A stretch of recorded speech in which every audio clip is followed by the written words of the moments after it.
欧洲多国遭遇罕见持续高温，法国紧急向中国追加3万台移动制冷设备订单，国内工厂直接把速度拉满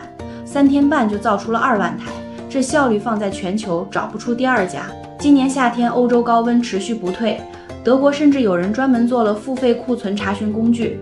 帮消费者从全国1171家零售网点里找有现货的制冷设备。点开地图，几乎全是售罄的红色图标，法国消费者实在等不及，直接向国内家电品牌美的抛出了3万台移动制冷设备的加急订单。接到订单时，安徽芜湖的生产基地只有一条专门产这类设备的产线，每天最多出3000台。当时又赶上国内3伏天，国内制冷设备订单排得满满当当，所有产线都在超负荷运转。工厂的技术骨干24小时内就完成了柔性产线改造，把原本生产其他电器的产线切换成移动制冷设备专线，日产量直接从3000台翻到6000台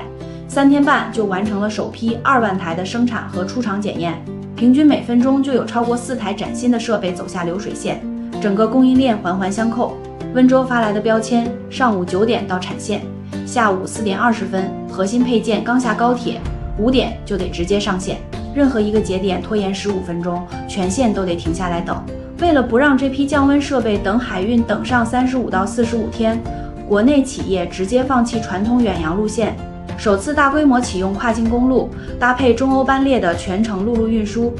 从芜湖出发，经新疆口岸换装，穿越多国，直抵法国仓库，运输周期直接压缩到15到22天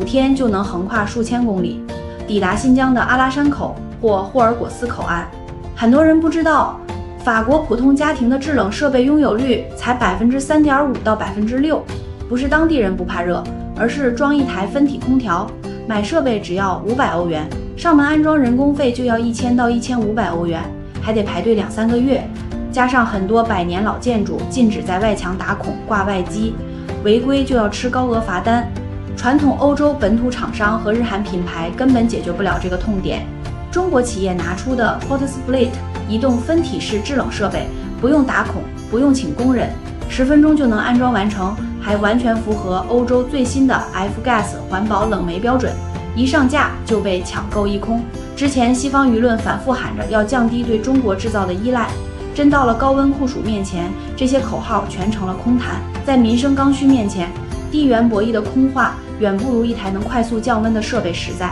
这种全链条的极限调度能力，就是中国制造最硬核的底气。你还见过哪些让人印象深刻的中国速度？